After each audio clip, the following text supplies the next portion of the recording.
It is absolutely essential to me that I should have £50,000 at once. If I were able, I should be happy to advance it without further parley from my own private purse. You have doubtless heard of the beryl coronet. One of the most precious public possessions of the Empire. Precisely. And here it is. The beryl coronet. There are 39 enormous beryls, and the price of the gold chasing is incalculable. I am prepared to leave it with you as my security. Even to my friend Sherlock Holmes, £50,000 was high stakes to play for. My name is Watson, Dr. Watson, and I was privileged to share the adventures of Sherlock Holmes. I will tell you about the case of the beryl coronet.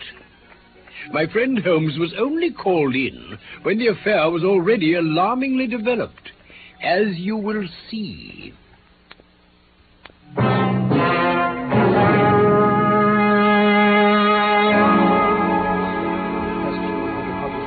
Funds to restore a credit balance to your account.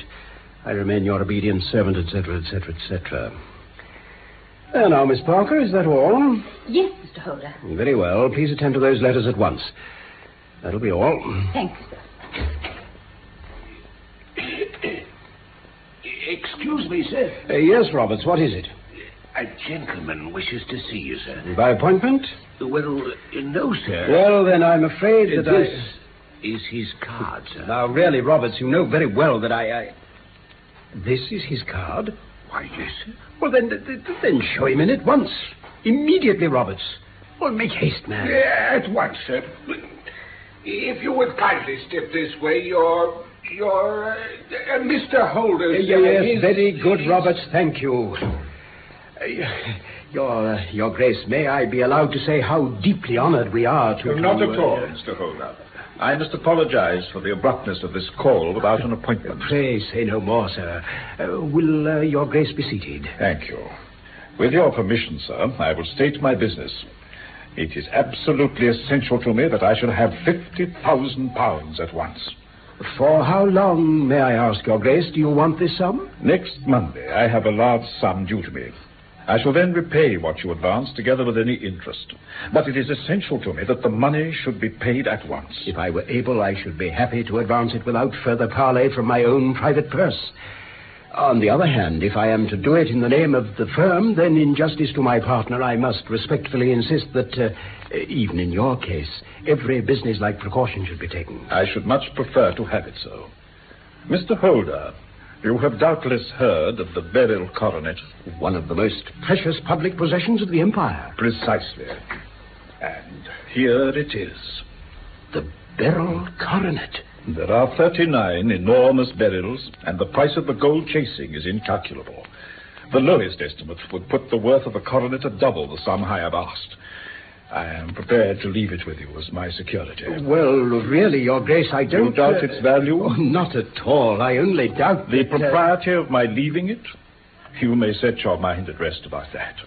I should not dream of doing so, were it not absolutely certain that I should be able to reclaim it in 4 days. Now, sir, is the security sufficient? Ample. You understand that I am giving you a strong proof of the confidence which I have formed upon all that I have heard of you.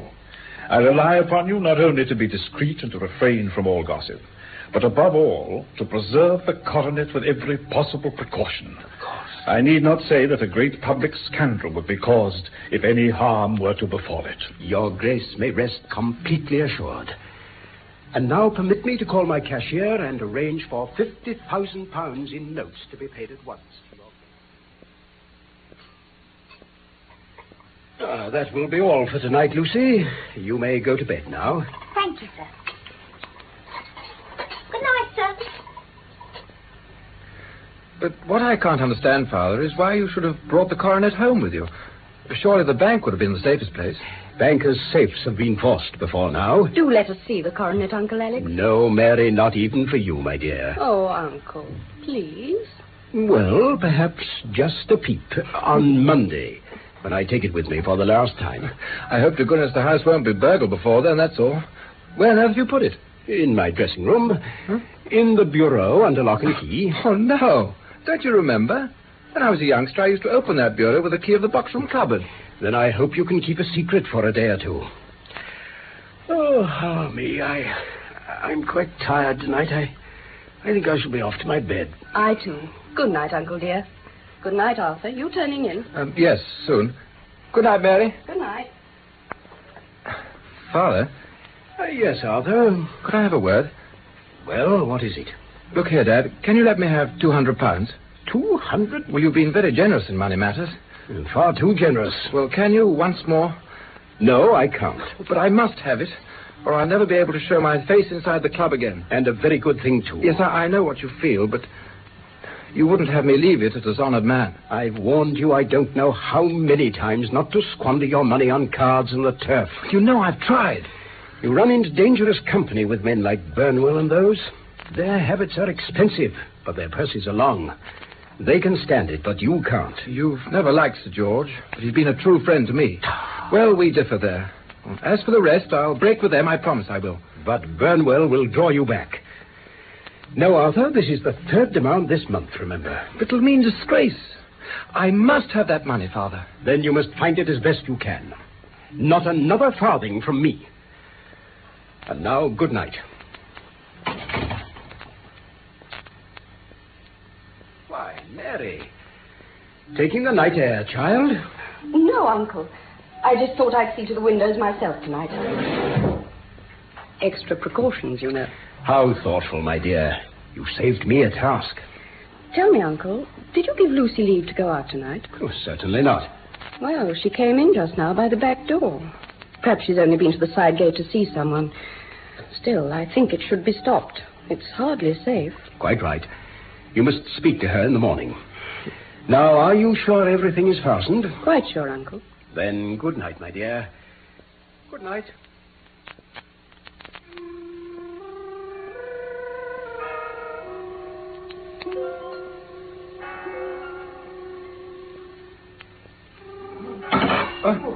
Who's there? Who is it? Who? Oh, what are you doing with that coronet? Father, So you've come to this. No. Give it me here. Oh, no. It's broken. Listen, Father. Tell me this instant where this missing corner is, and the 3 barrels from it. There can't be any missing. There are, and you know it, because you've stolen them. Stolen? Yes, you thief. Must I call you a liar as well? When I caught you now, you were trying to wrench off another piece. This is the last straw. You've called me names enough. I shall leave your house in the morning and make my own way in the world after this. You shall leave it in the hands of the police. Oh, very well. If you choose to call the police, let them find what they can. You shall learn nothing from me. Oh, Arthur, Well, you may as well face the matter. It's not only my honor, but that of someone far more important than I that is at stake. Yet I suppose it might still be averted. Arthur, tell me at once where those barrels are. Tell me, and well, all shall be forgiven and forgotten. You keep your forgiveness for those who ask for it. You shall learn nothing from me. Nothing. And so I called an inspector and gave him into custody, Mr. Holmes. A search was made at once of his person and his room, and of every portion of the house where he could have concealed the gems. No trace could be found of them.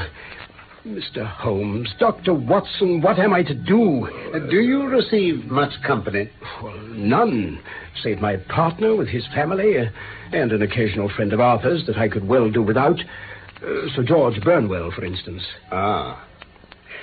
Do you go out much in society? Arthur does. My niece, Mary, and I stay at home. We neither of us care about it. That is unusual in a young girl. Oh, she's of a very quiet nature. This matter has been a great shock to her also. Terrible. She heard the noise of my shouting at Arthur and rushed into the room. She must have read the whole story in his face, and on seeing the coronet, she screamed. I do believe she's more affected than I am. You have neither of you any doubt as to your son's guilt? How can we have? When I saw him with my own eyes with the coronet in his hands. Oh, was the remainder of the coronet at all injured? Well, yes, it was twisted. What did the police say of the disappearance of those gems? They're still sounding the planking and probing the furniture in the hope of finding them. Have they thought of looking outside the house? Yes, they've shown extraordinary energy. Very well, then. It is our task to find the gems. At once, Mr. Holmes. You may go to any expense you think necessary. I think first we'll set off for your home and devote an hour to glancing a little more closely into the details. Oh, together with my dear friend Dr. Watson here, of course. You will come, Watson? By all means. Splendid. Then come along, gentlemen. The cabs go slowly through this snow, so I think we'll take the underground. This is my dear niece, Mary. Mary, I brought a gentleman down from London to inquire more deeply into this dreadful business. This gentleman? No. His friend. This is Dr. Watson. My Mary is the sunbeam in my house, Dr. Watson. She's lived with us since my brother died, and I don't mind saying she's become my right hand. Oh, don't listen to his flattery. But where is this other gentleman? Mr. Sherlock Holmes. He wished us to leave him alone. I think he's round in the stable lane. The stable lane? What can he hope to find there? Here he comes. My niece, Mary, Mr. Holmes. How do you do, Miss Holder? Might I ask you a question or two? Why, yes, if it may help to clear this horrible affair up. You heard nothing yourself last night? Nothing, until my uncle began to speak loudly. I heard that and I came down. Mm-hmm. I understand you shut up the windows and door the night before. Did you fasten all the windows? Yes. Were they all fastened this morning? Yes. Now, about your maid, Lucy Parr. The second waiting maid. She's only been in my service a few months. She came with an excellent character, though, and she's always given me satisfaction. The only drawback is... Yes? Well, she's a very pretty girl, and her admirers occasionally hang about the place. Oh, yes. I believe, Miss Holder, that you remarked to your uncle last night that she had been out to see someone. Yes, her sweetheart, I supposed. She came into the drawing room while my uncle was telling us about the coronet. He stopped speaking till she'd gone, of course. But she might not have closed the door after her. You infer that she may have overheard something, that later she went out and told her sweetheart about it? And that the two may have planned the robbery. What is the good of all these vague theories? I've told you I saw Arthur with the coronet in his hand. Wait a little, Mr. Holder. We must come back to that. Miss Holder, about this girl. You saw her return by the kitchen door, I presume? Yes. When I went to see if the door was fastened for the night, I met her slipping in. I saw the man, too, in the gloom. Do you know him? Oh, yes. He's the greengrocer who brings our vegetables round. His name is Francis Prosper. He stood to the left of the door. That is to say, farther up the path than is necessary to reach the door. Why, yes, he did. And he's a man with a wooden leg. Why, Mr. Holmes, you are like a magician. How do you know that? I should be very glad now to look upstairs. I shall probably wish to go over the outside of the house again. Very well. Perhaps I'd better take a look at the lower windows before I go up. Where's my lens? Yes.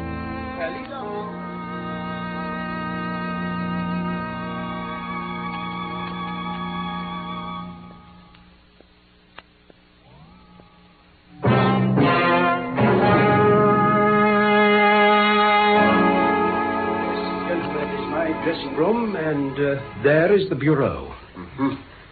Which key was used to open it? The one my son had mentioned. The key of the box room cupboard. Have you got it with you? Yes, here it is. Oh, thank you. Now then. It's a noiseless lock. It's no wonder that it didn't wake you. And this case, I presume, contains the coronet. The burial coronet itself, sir. Exquisite. I see.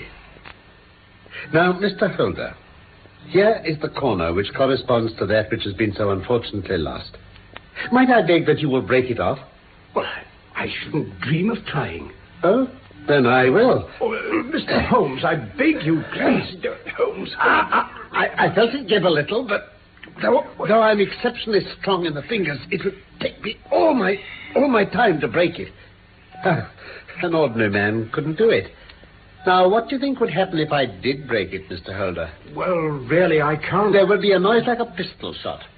Do you tell me that all this happened within a few yards of your bed and that you heard nothing of it? Oh, I don't know what to think. It's all dark to me. Perhaps it may grow lighter as we go on. What do you think, Miss Holder? I confess, Mr. Holmes, that I still share my uncle's perplexity. I think you told me at my chambers, Mr. Holder, that your son had no shoes or slippers on when you saw him. He had nothing on save only his trousers and shirt. Thank you. I can serve you best now by returning to my rooms. To Baker Street? But the gems, Mr. Holmes, where are they? I cannot tell. Then I shall never see them again, I know. And my son? My opinion is in no way altered. Then for heaven's sake, tell me what was this dark business which was acted in my house last night? If you can call on me at my Baker Street rooms tomorrow morning between 9 and 10, I shall be happy to do what I can to make it clearer. I understand that you give me carte blanche to act for you, provided only that I get back the gems and that you place no limit on the sum I may draw. I would give my fortune to have them back. Very good. I shall look into the matter between this and then. It's just possible that I may have to come over here again this evening. Goodbye. Bless my soul, Holmes. Back and breakfasted. You'll excuse my beginning without you, Watson, but you remember that our client has rather an early appointment here this morning. Yes, well, perhaps while you finish your coffee, you'll favor me with some explanation of your extraordinary activities last evening after we returned from Holder's. How are you getting on, anyway? So. Really, Holmes, I despair. You dress yourself up as a common loafer, refuse to tell me where you're going or to take me with you. You come back a few hours later with an old pair of shoes in your hand, drink a cup of tea, change to your ordinary clothes, and off you go again. And all you say is, don't wait up for me, my dear Watson, I might be late. I do wait for you till after midnight before I give it over. Then down I come next morning, and here you are, with a cup of coffee in one hand and the paper in the other, as fresh and trim as could be. And ready for our client. Oh, why, it's after 9 already. I shouldn't be surprised if this were he. Oh, come in, sir. Oh, good morning. I don't know what I've done to be so severely tried. Do sit down. Thank you. My niece, Mary, has deserted me. Deserted you? Her bed this morning had not been slept in. I had said to her last night, in sorrow, not in anger, that if she had married my boy, as had always been my wish and his, all might have been well with him. Perhaps that was thoughtless of me. A note lay for me upon the hall table. Is that it in your hand? Yes, this is it. Oh, pray read it. My dearest uncle, I feel that I have brought this trouble upon you, and that if I had acted differently, this terrible misfortune might have never occurred. Do not worry about my future, for that is provided for, and above all, do not search for me, for it will be fruitless labor and an ill service to me. What could she mean, Mr. Holmes? Do you think it points to suicide? Nothing of the kind. Let us return to the scene of your son's crime for a moment. You remarked that the coronet which he held in his hands was somewhat injured, twisted. Did it not occur to you to think that he might have been trying to straighten it? You suppose that your son came down from his bed, went at great risk to your dressing room, opened your bureau, took out the coronet, broke off by main force a small portion of it, went off to some other place and concealed 3 gems out of the 39 with such skill that no one could find them, and then returned to the dressing room to expose himself to the greatest danger of being discovered. I ask you now, is such a theory tenable? But what other is there? It has been my task to find that out. Mr. Holder, you owe a very humble apology to your son. Then it was not Arthur who took the barrels? No.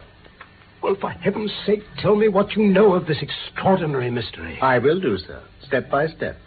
But rest assured about your son. I had an interview with him this morning. He would not tell me the story, so I told it to him. He had to confess that I was right, and he added the few details I did not know. Let me say to you first what it is hardest for me to say and for you to hear. There has been an understanding between your niece Mary and Sir George Burnwell. They have fled together. Mary? Impossible. It is unfortunately more than possible, it is certain. George Burnwell is one of the most dangerous men in England. A ruined gambler, a desperate villain, a man without heart or conscience. Your niece knows nothing of such men. When he breathed his vows to her, as he had to 100 before her, she thought that she alone had touched his heart.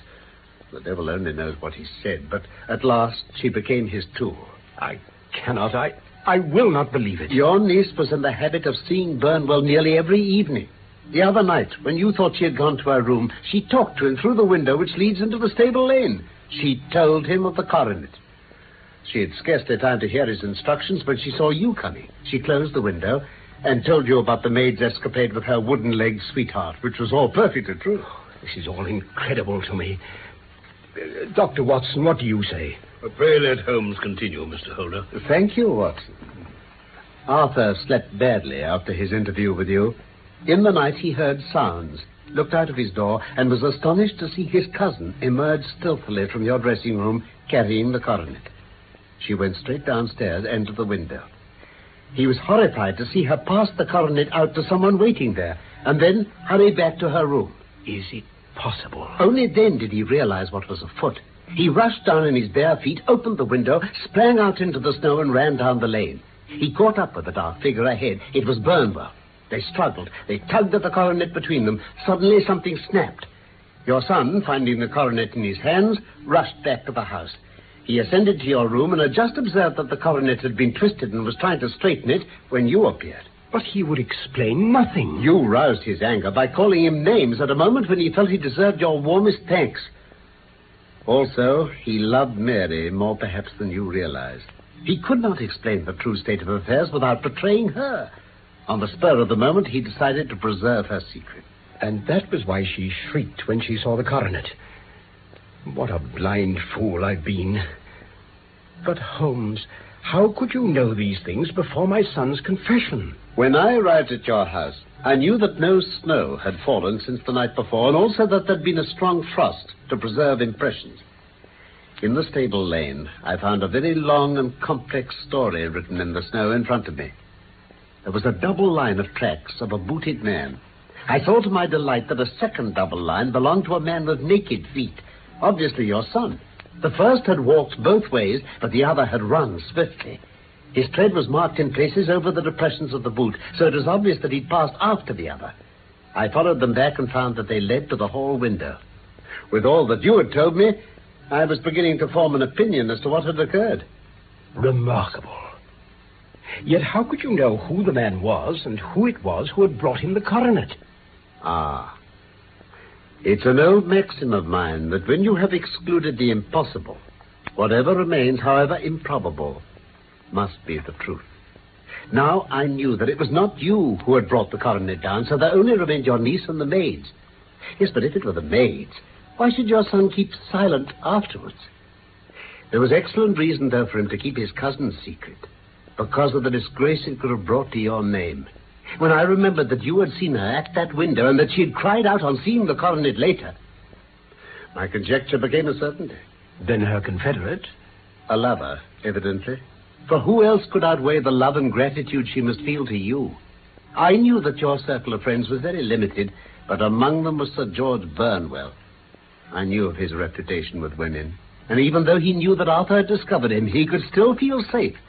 The lad could not say a word against him without compromising his own family. So what did you do next? I went in the guise of a loafer to Burnwell's house.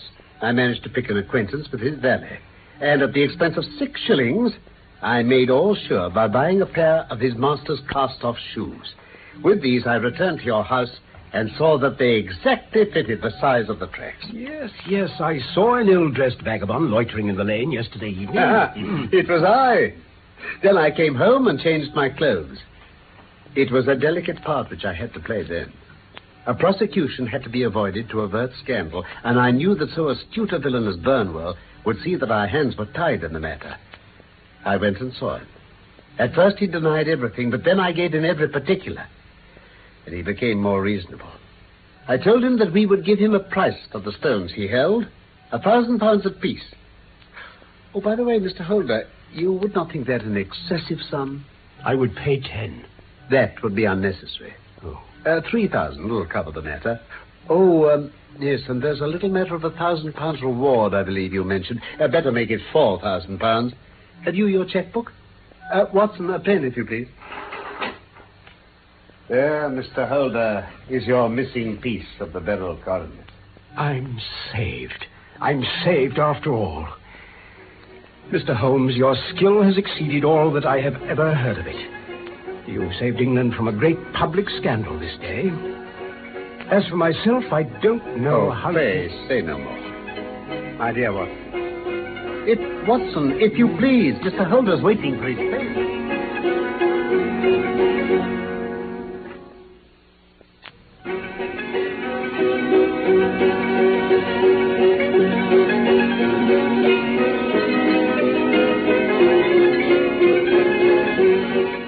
The Case of the Beryl Coronet was one of the Sherlock Holmes stories by Sir Arthur Conan Doyle. My real name is Norman Shelley. My friend Carlton Hobbs played Sherlock Holmes, and I was Dr. Watson. Michael Hardwick wrote the script for this BBC production from London. And, of course, I look forward to the pleasure of your company again, soon, for more of the adventures of Sherlock Holmes.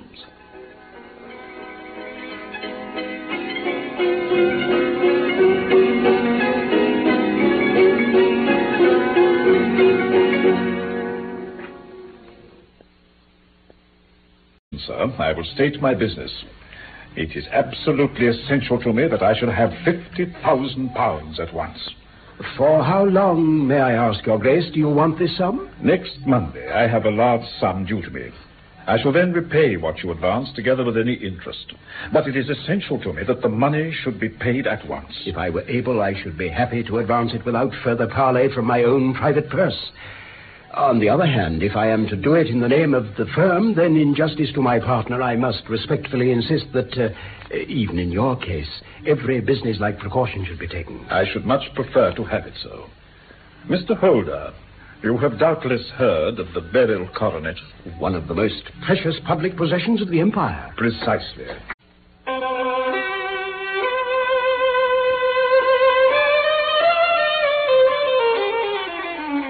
It is absolutely essential to me that I should have £50,000 at once. If I were able, I should be happy to advance it without further parley from my own private purse. You have doubtless heard of the Beryl Coronet. One of the most precious public possessions of the Empire. Precisely. And here it is. The Beryl Coronet. There are 39 enormous beryls, and the price of the gold chasing is incalculable. I am prepared to leave it with you as my security. Even to my friend Sherlock Holmes, £50,000 was high stakes to play for. My name is Watson, Dr. And here it is. The Beryl Coronet. There are 39 enormous beryls, and the price of the gold chasing is incalculable. The lowest estimate would put the worth of the coronet at double the sum I have asked. I am prepared to leave it with you as my security. Well, really, Your Grace, I don't... You doubt its value? Oh, not at all. I only doubt the that, propriety of my leaving it? You may set your mind at rest about that. I should not dream of doing so, were it not absolutely certain that I should be able to reclaim it in 4 days. Now, sir, is the security sufficient? Ample. You understand that I am giving you a strong proof of the confidence which I have formed upon all that I have heard of you. I rely upon you not only to be discreet and to... Watson, and I was privileged to share the adventures of Sherlock Holmes. I will tell you about the case of the Beryl Coronet. My friend Holmes was only called in when the affair was already alarmingly developed, as you will see.